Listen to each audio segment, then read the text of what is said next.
Fat liver അറിഞ്ഞും അറിയാതെയും ഒരുപാട് ആളുകൾ അതിന് ട്രീറ്റ്മെൻറ്റ് എടുക്കുകയും എടുക്കാതിരിക്കുകയും ചെയ്യുന്നുണ്ട്.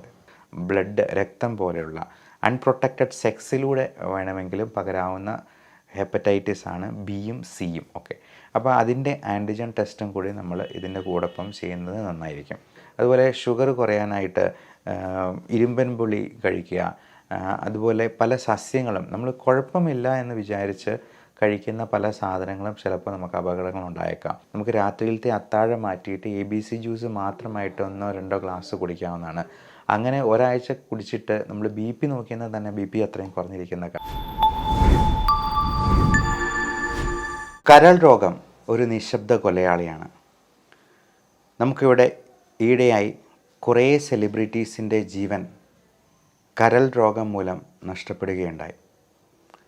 അപ്പോൾ നമുക്ക് എല്ലാവർക്കും ഉണ്ടായിട്ടുള്ളൊരു സംശയമാണ്, ഇനി എനിക്കെങ്ങാനും കരൾ രോഗമുണ്ടോ? ഫാറ്റ് ലിവർ അറിഞ്ഞും അറിയാതെയും ഒരുപാട് ആളുകൾ അതിന് ട്രീറ്റ്മെൻറ്റ് എടുക്കുകയും എടുക്കാതിരിക്കുകയും ചെയ്യുന്നുണ്ട്. കുറഞ്ഞ പക്ഷം നമുക്ക് നമ്മുടെ ജീവിതശൈലി ക്രമീകരണത്തിലൂടെയെങ്കിലും ഈ ഫാറ്റി ലിവർ അത് സിറോസിസിലോട്ട് പോകാതെ പിടിച്ചു നിർത്താൻ പറ്റും. അതിനാദ്യമേ ഇതിൻ്റെ ലക്ഷണങ്ങൾ എന്തൊക്കെയാണ് എന്നുള്ളത് അറിയണം. ഈ ലക്ഷണങ്ങൾ അറിഞ്ഞെന്നാൽ നമ്മൾ ചെയ്യേണ്ട ടെസ്റ്റുകൾ എന്തൊക്കെയാണെന്നറിയണം. ഈ ടെസ്റ്റുകളിൽ നിന്ന് ഇങ്ങനെ എന്തെങ്കിലും ഉണ്ടെങ്കിൽ അതിന് ചെയ്യേണ്ട ജീവിതശൈലി ക്രമീകരണവും മരുന്നുകളും ട്രീറ്റ്മെൻറ്റും എന്തൊക്കെയാണെന്നറിയണം. നമസ്കാരം, ഞാൻ doctor Bibin Jose, Pulmo medical centre, Pala, Kanjirappally and Sultan Bathery. കരൾ രോഗത്തിൽ നമുക്ക് ഉണ്ടാകുന്ന ലക്ഷണങ്ങളെ ആദ്യമേ പരിചയപ്പെടാം. ഏറ്റവും കോമൺ ആയിട്ട് കാണുന്നത് സെൻട്രൽ ഒബീസിറ്റി എന്ന് പറയുന്ന വയറിൻ്റെ ഭാഗത്ത് കൊഴുപ്പ് കൂടുതൽ അടങ്ങിയിട്ടുള്ളൊരു സംഗതിയാണ്. അതോടൊപ്പം തന്നെ കൈകാലുകൾ ശോഷിച്ചു പോവുക, മസിൽ വേസ്റ്റേജ് ഉണ്ടാകുക. ഈ വേസ്റ്റേജ് എന്ന് പറഞ്ഞാൽ നമുക്ക് ശോഷിച്ച് നിൽക്കുന്ന കൈകാലുകൾ, നല്ല വീർത്തുള്ള വയറ്, ചില പുരുഷന്മാർക്കൊക്കെ ആണെങ്കിൽ സ്തനങ്ങൾ ഉണ്ടാകുന്നത് പോലെ, അല്ലെങ്കിൽ മെയിൽ ബ്രസ്റ്റ് എന്ന് പറയുന്ന സംഗതി കുറച്ച് കൂടുതലായിട്ടുണ്ടാവുക. അതേപോലെ കഴുത്തിന് ചുറ്റും ചെറിയ കരിവാളിപ്പ് നിറം ഉണ്ടാവുക. അത് കൊച്ചു കുട്ടികൾക്ക് പോലും ഫാറ്റി ലിവർ ഉണ്ടെന്നുള്ളതാണ് നമ്മളെ ഞെട്ടിപ്പിക്കുന്ന ഒരു വസ്തുത. 4 വയസ്സുള്ള ഒരു കുട്ടിക്ക് ഗ്രേഡ് 3 ഫാറ്റി ലിവർ നമ്മൾ അൾട്രാസൗണ്ട് ചെയ്തപ്പോൾ ഞാൻ കണ്ടിട്ടുണ്ട്. അപ്പോൾ വണ്ണം വെച്ച് വരുന്ന പ്രവണത അത് ഈ ഫാസ്റ്റ് ഫുഡ് സംസ്കാരം കൊണ്ടും നമ്മൾ ഒത്തിരി മധുരം കാർബോഹൈഡ്രേറ്റൊക്കെ കഴിക്കുന്നത് കൊണ്ടും ചെറിയ രീതിയിലാണെങ്കിൽ പോലും മദ്യം കഴിക്കുന്നതും ഒക്കെ വളരെയധികം നമ്മുടെ കരളിനെ ദോഷം ചെയ്യുന്നുണ്ട്. നമ്മൾ വിചാരിക്കും നമുക്ക് വലിയ വണ്ണമൊന്നുമില്ല, നമ്മൾ വലുതായിട്ടൊന്നും മദ്യം കഴിക്കുന്നില്ല എന്ന്. പക്ഷേ മദ്യം ഈ ഫാറ്റി ലിവർ ഉള്ളവർ ഒരല്പം കഴിച്ചെന്നാൽ പോലും നമ്മൾ 4-5 പാരസ്റ്റമോൾ ഗുളിക എടുത്ത് വിഴുങ്ങുന്നത് പോലെ വേണം അതിനെ കണക്കാക്കാൻ എന്നുള്ളതാണ് സത്യം. അതുകൊണ്ട് മദ്യം അത് റമ്മായാലും ബിയർ ആണെങ്കിലും വോഡ്ക ആണെങ്കിലും ഒക്കെ പാവം ലിവറിനറിയില്ല മദ്യം ഏത് ബ്രാൻഡാണെന്നുള്ളത്. എത്ര അളവിൽ ആൽക്കഹോൾ ഉള്ളിൽ ചെല്ലുന്നു എന്നുള്ളതനുസരിച്ച് അതിൻ്റെ ദോഷവശങ്ങൾ അല്പസ്വല്പമൊക്കെ മാറിയിരിക്കുമെങ്കിലും നമ്മുടെ കിക്ക് കിട്ടാൻ വേണ്ടി കഴിക്കുന്നതായതുകൊണ്ട് ഇതിൽ ഉള്ളിൽ ചെല്ലുന്ന ആൽക്കഹോളിൻ്റെ അളവ് ഏകദേശമൊക്കെ തുല്യമായിരിക്കും എന്നുള്ളതാണ്. അതുപോലെ ബിഞ്ച് ഡ്രിങ്കിങ്, നിൽപ്പനടി എന്ന് പറയുന്ന ഒരു സംഗതിയുണ്ട്. ഒറ്റ നിപ്പിൽ തന്നെ ചിലപ്പോൾ 2-3 ലാർജ് വിഴുങ്ങിയിട്ട് പോകുന്നവരുണ്ട്. അപ്പോൾ അങ്ങനെയുള്ളവർക്ക് ലിവറിനെ ഭയങ്കരമായിട്ട് അത് ബാധിക്കും എന്നുള്ളത് പ്രത്യേകം ഓർക്കുക. മദ്യം തൊടാതിരിക്കുകയാണ് ഏറ്റവും നല്ലത്. അതേപോലെ തന്നെ ഒത്തിരി മധുരം അടങ്ങിയിട്ടുള്ള പഴങ്ങളും ഈ പറഞ്ഞ പോലെ പ്രശ്നം ഉണ്ടാക്കാം. നമ്മൾ വിചാരിക്കും പഴങ്ങളെല്ലാം നല്ലതാണല്ലോ, ഒത്തിരി നല്ലതാണ് എന്ന് പറഞ്ഞ് ഒരുപാട് കഴിക്കാനായിട്ടുള്ള സാധ്യതയുണ്ട്. എന്നാൽ ഒരുപാട് മധുരം അടങ്ങിയിട്ടുള്ള, പ്രത്യേകിച്ചും മാങ്ങാപ്പഴം പോലുള്ള, ചിക്കു പോലെയുള്ള നല്ല ഫ്രക്ടോസ് കണ്ടൻ്റുള്ള പഴങ്ങൾ ഒഴിവാക്കുകയാണ് നല്ലത്. എന്നാൽ അത്ര മധുരമില്ലാത്ത ഏറ്റവും നല്ലത് പേരയ്ക്ക പോലുള്ള ഫ്രൂട്ട്സാണ്. പേരയ്ക്കയിൽ നല്ല വൈറ്റമിൻ സി കണ്ടൻ്റ് ഉണ്ട് എന്നുള്ളത് കൊണ്ട് അത് നല്ലതാണ്. ഇനി ലക്ഷണങ്ങളിലേക്ക് നമുക്ക് ബാക്കി ലക്ഷണങ്ങളും കൂടി ഒന്ന് അവലോകനം ചെയ്യാം. അടുത്തത് വരുന്നത് ഈ കരിവാളിപ്പ് നിറം നമ്മുടെ കാലുകളിൽ ഉണ്ടാകാം, അതുപോലെ മുഖത്തുണ്ടാകാം, നമ്മുടെ ദേഹത്ത് വയറുകളിൽ സ്പൈഡർ നേവി എന്ന് പറഞ്ഞ്, അതായത് ഞരമ്പുകളൊക്കെ തടിച്ച് നിൽക്കുന്നതായിട്ട് കാണാം.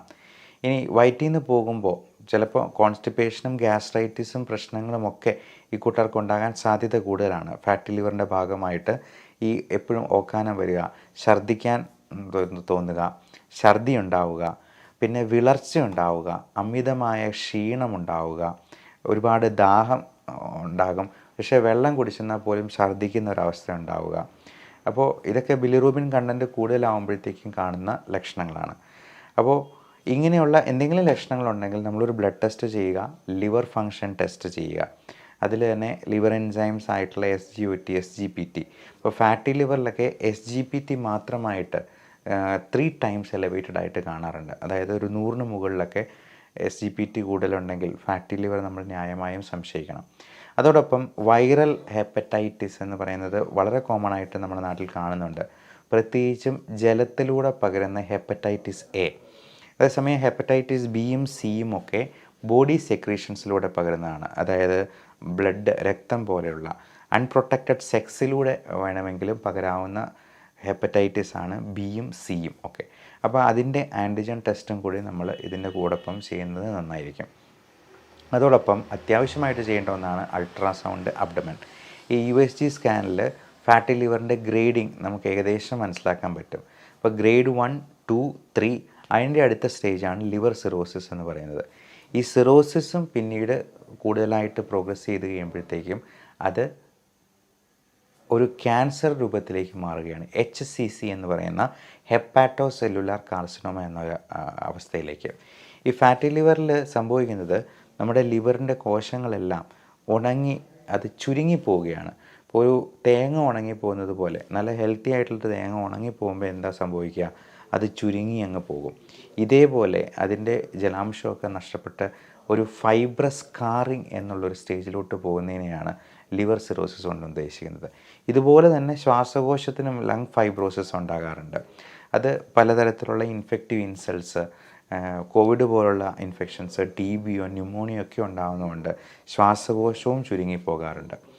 ഈ ലിവർ സിറോസിസ് അല്ലെങ്കിൽ ലിവർ ഡിസീസ് ഉള്ളവർക്ക് പ്രതിരോധ ശക്തി വളരെ കുറവായതുകൊണ്ട് വളരെ പെട്ടെന്ന് തന്നെ ഇൻഫെക്ഷൻസ് കയറി പിടിക്കാനുള്ള സാധ്യതയുണ്ട്. അതിലേറ്റവും പ്രധാനം റെസ്പിറേറ്ററി ഇൻഫെക്ഷൻസ് തന്നെയാണ്. പലപ്പോഴും ഇങ്ങനെയുള്ള ഇൻഫെക്ഷൻസ് വന്ന് ഹോസ്പിറ്റലിൽ അഡ്മിറ്റ് ആകുമ്പോഴാണ് ലിവർ ഫെയിലിയറിലോട്ട് പോകുന്നു എന്നുള്ളൊരു ഐഡിയ അല്ലെങ്കിൽ അങ്ങനെ ഒരു പിക്ചർ രോഗിക്ക് പോലും കിട്ടുക. അത് ബ്ലഡ് ടെസ്റ്റ് അല്ലാതെ നമ്മൾ ആരും ചെയ്യുന്നില്ല. അതുകൊണ്ട് തന്നെയാണ് ഇതൊരു നിശബ്ദനായ കൊലയാളിയാണ് എന്ന് പറയുന്നത്. അവന് ഒരു പ്രശ്നം ഉണ്ടാക്കാതെ ചിലപ്പോൾ നിന്നേക്കും. അപ്പം നടക്കുമ്പോഴൊക്കെയുള്ള ചെറിയ കിതപ്പും ശ്വാസം മുട്ടലും ഒന്നും അവർ ശ്രദ്ധിച്ചില്ല എന്ന് വരും. ഈ ലിവർ സിറോസിസ് ഉള്ള സ്റ്റേജിൽ നമ്മുടെ മെറ്റബോളിക് ഇംബാലൻസ് മൂലം സോഡിയം, പൊട്ടാസ്യം ഇതിൻ്റെ അളവുകളൊക്കെ ഒരുപാട് ഇങ്ങനെ ഡീറേഞ്ച്ഡ് ആയി പോകും. അപ്പം അങ്ങനെ സോഡിയം, പൊട്ടാസ്യം ഒക്കെ മാറിപ്പോകുന്നതുകൊണ്ട് ഒത്തിരി ക്ഷീണവും തളർച്ചയൊക്കെ ഉണ്ടാകും. അപ്പം ചിലപ്പം ആൾക്കാരത് ശ്രദ്ധിക്കാതെ മുമ്പോട്ട് പോയേക്കാം. അതുകൊണ്ട് വർഷത്തിലൊരിക്കലെങ്കിലും സോഡിയം, പൊട്ടാസ്യം, കാൽഷ്യം, മഗ്നീഷ്യം ഇങ്ങനെയുള്ള ലവണ പദാർത്ഥങ്ങളുടെ അളവുകൾ ഒന്ന് ഇവാലുവേറ്റ് ചെയ്യുന്നത് തീർച്ചയായിട്ടും നന്നായിരിക്കും. അതേപോലെ ഇൻഫെക്ഷൻസ് ഉണ്ടാകാതിരിക്കാനുള്ള എല്ലാ മുൻകരുതലുകളും നമ്മൾ സ്വീകരിക്കുക. നേരത്തെ പറഞ്ഞ ഹെപ്പറ്റൈറ്റിസ് ബിയുടെ വാക്സിനേഷൻ ആരോഗ്യപ്രവർത്തകർക്ക് എല്ലാവർക്കും കൊടുക്കുന്നതാണ്. അതേപോലെ തന്നെ ഇൻഫ്ലുവൻസ വാക്സിനേഷൻ എടുക്കുന്നത് നമുക്ക് വിട്ടുവിട്ട് വൈറൽ പനികൾ ഉണ്ടാകാനായിട്ട് ഏറ്റവും പ്രധാനപ്പെട്ട കാരണമാണ് H1N1 ഉണ്ടാക്കുന്ന സ്വൈൻ ഫ്ലൂ അല്ലെങ്കിൽ H3N2 എന്ന് പറയുന്നത്. ഇതെല്ലാം ഇൻഫ്ലുവൻസ വൈറസിൻ്റെ പല വകഭേദങ്ങളാണ്. അപ്പോൾ ഈ ഇൻഫ്ലുവൻസ വാക്സിനേഷൻ എടുത്തുന്നാൽ തന്നെ നമുക്കൊരു 60-70% ഈ വൈറൽ പനികൾ നമുക്ക് ഒഴിവാക്കാനോ പ്രിവെൻറ്റ് ചെയ്യാൻ പറ്റുമെന്നുള്ളതാണ്. അതുകൊണ്ട് തന്നെ പ്രായമായവർക്കും കൊച്ചുകുട്ടികൾക്കുമൊക്കെ ഇപ്പോൾ നിർബന്ധമായിട്ടും അത് എടുക്കാനായിട്ടാണ് ഗവൺമെൻറ് തന്നെ നിർദ്ദേശിച്ചിട്ടുള്ളത്. അതേപോലെ തന്നെ ഗർഭിണികൾക്കും അവരുടെ സെക്കൻഡ് ട്രൈമസ്റ്ററിന് മുമ്പായിട്ട് നമ്മൾ ഈ ഇൻഫ്ലുവൻസ വാക്സിനേഷൻ കൊടുക്കാനായിട്ട് പ്രത്യേകം നിർദ്ദേശിക്കാറുണ്ട്. കാര്യം ഇത്തരത്തിലുള്ള ആൾക്കാർക്കാണ് H1N1 പോലുള്ള സ്വൈൻ ഫ്ലൂവും ഇൻഫ്ലുവൻസ ഇൻഫെക്ഷൻസും ഒക്കെ കൂടുതൽ മാരകമായി തീരുന്നത്. അതുപോലെ തന്നെ നമ്മൾ ഇൻഫെക്ഷൻസ് വന്നെന്നാലും അതുപോലെ എന്തെങ്കിലും വേദനകളുണ്ടെങ്കിലുമൊക്കെ വേദന സംഹാരികളും ആൻറ്റിബയോട്ടിക്കുമൊക്കെ കഴിക്കുന്നത് ഡോക്ടറുടെ നിർദ്ദേശപ്രകാരം മാത്രമായിരിക്കാനായിട്ട് പ്രത്യേകം ഓർക്കുക. നമ്മൾ പലപ്പോഴും കഷായം ശരീരം നന്നാവാനായിട്ട് ആയുർവേദ ലേബലിൽ വരുന്ന പല മരുന്നുകളും കഴിക്കാറുണ്ട്.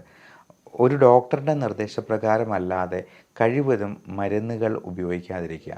അതുപോലെ ഷുഗർ കുറയാനായിട്ട് ഇരുമ്പൻ പുളി കഴിക്കുക. അതുപോലെ പല സസ്യങ്ങളും നമ്മൾ കുഴപ്പമില്ല എന്ന് വിചാരിച്ച് കഴിക്കുന്ന പല സാധനങ്ങളും ചിലപ്പോൾ നമുക്ക് അപകടങ്ങൾ ഉണ്ടായേക്കാം. എന്ത് സംഭവമാണെങ്കിലും എഫക്റ്റുള്ള എന്തിനും സൈഡ് എഫക്റ്റും ഉണ്ട് എന്നുള്ള പരമാർത്ഥം നമ്മൾ മനസ്സിലാക്കിയിരിക്കണം. പച്ചവെള്ളമാണെങ്കിലും അതിനൊരു ഡോസേജ് ഉണ്ട്. ഇപ്പോൾ ലിവറിന് പ്രശ്നമുള്ള ആൾക്കാർ ഒരു 3-4 ലിറ്റർ ഒരു വാശിക്ക് ഒരുമിച്ച് അങ്ങ് കുടിച്ചെന്നാൽ അത് അവരുടെ ശ്വാസകോശത്തിൽ വെള്ളം കെട്ടി നിൽക്കാനും അത് പെട്ടെന്നൊരു പൾമണറി അറസ്റ്റിലോട്ട് പോകാനും പോലും സാധ്യതയുണ്ടെന്നുള്ളതാണ്. അതുകൊണ്ട് പച്ചവെള്ളമാണെങ്കിലും അതിനൊരു ഡോസേജ് ഉണ്ട്, അതിനൊരു കണക്കുണ്ട്. അതിൽ കൂടുതലായെന്നാൽ അതും ചിലപ്പോൾ നമുക്ക് സൈഡ് എഫക്റ്റ് ഉണ്ടാക്കുമെന്നുള്ളതാണ്. അതേപോലെ പ്രകൃതിയിൽ നിന്ന് കിട്ടുന്നതിന് ഒന്നിനും സൈഡ് എഫക്റ്റ് ഇല്ല എന്നുള്ളതാണ് നമ്മുടെയൊക്കെ ഒരു തെറ്റിദ്ധാരണ. മദ്യവും പ്രകൃതിയിൽ നിന്നുള്ള പഴങ്ങളും ഒക്കെ വാറ്റിയെടുക്കുന്നതാണ് സ്കോച്ച് വിസ്കി എന്ന് പറയുന്ന സംഗതി. അതുപോലെ കഞ്ചാവ് പ്രകൃതിയിൽ നിന്ന് നേരിട്ട് കിട്ടുന്നതാണ്. അതേപോലെ പുകയില, ഒതളങ്ങ എന്ന് പറയുന്ന ഒരു വിഷക്കായുണ്ട്. അപ്പോൾ ഇതിനൊക്കെ സൈഡ് എഫക്റ്റ് ഉണ്ടെന്നുള്ളത് നമുക്ക് വ്യക്തമായിട്ട് അറിയാവുന്നതാണ്.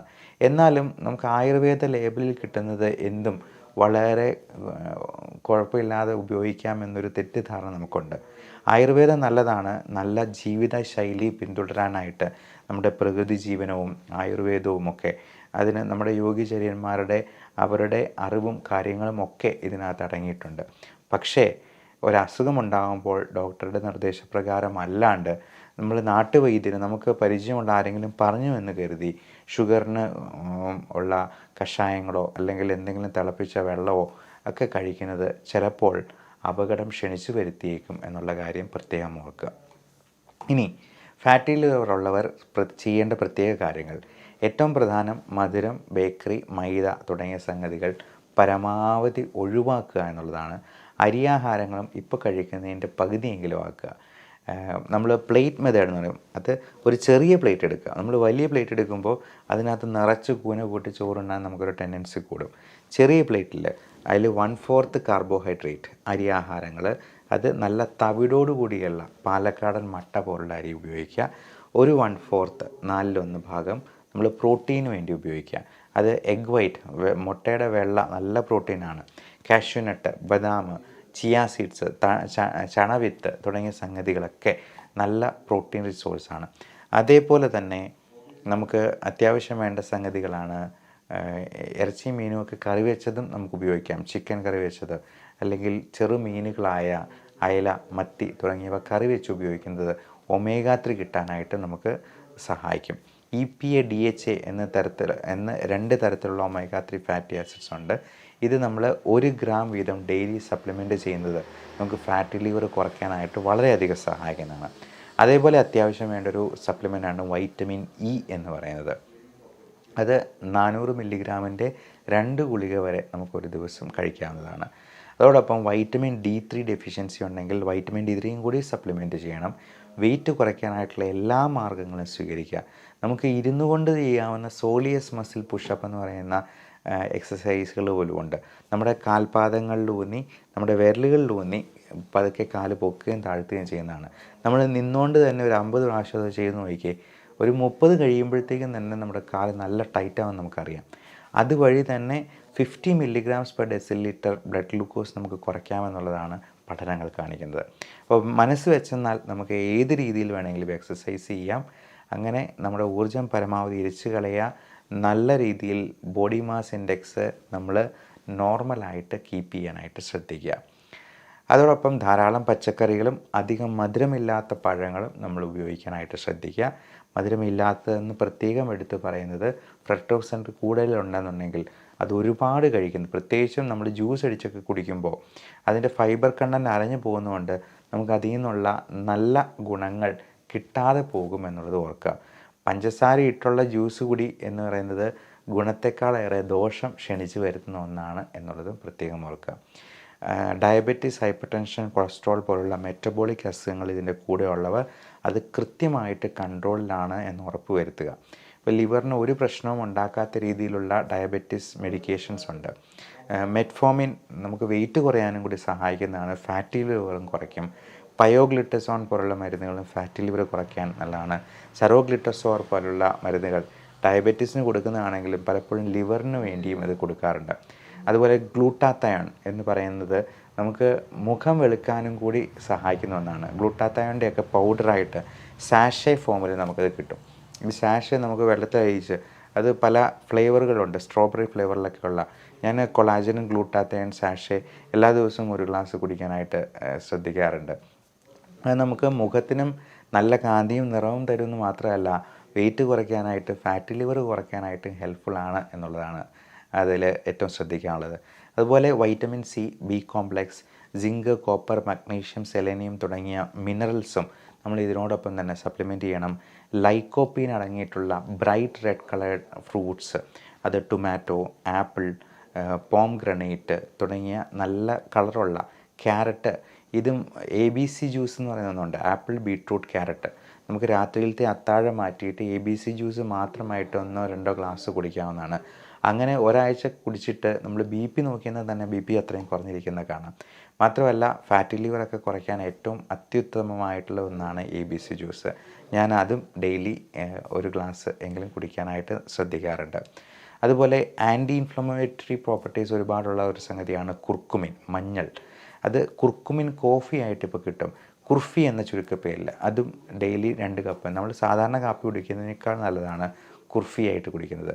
അത് തേങ്ങാപ്പാലിൻ്റെ എസൻസോട് കൂടിയാണ്. നമ്മൾ പാല് ഒരു നല്ല ആഹാരമല്ല, പക്ഷേ പകരം നമുക്ക് തേങ്ങാപ്പാൽ കറികളിലാണെങ്കിലും കാപ്പിയിലാണെങ്കിലും വേണമെങ്കിൽ നമുക്ക് ഉപയോഗിക്കാവുന്നതാണ്. ഈ കോക്കനട്ട് എന്ന് പറയുന്നത് നമുക്ക് അതിലധികം കാർബോഹൈഡ്രേറ്റ്സ് ഇല്ല. അതിൽ നിന്നുള്ള കാലറി എന്ന് പറയുന്നത് ഗ്ലൂക്കോസായിട്ട് ഡയറക്റ്റ് കയറില്ല എന്നുള്ളത് കൊണ്ട് കോക്കനട്ടും നല്ലൊരു സംഗതിയാണ്. ഇനി വെർജിൻ കോക്കനട്ട് ഓയിൽ നമുക്ക് നല്ല ആൻറ്റി ഓക്സിഡൻസ് തരുന്നൊരു സപ്ലിമെൻ്റാണ്.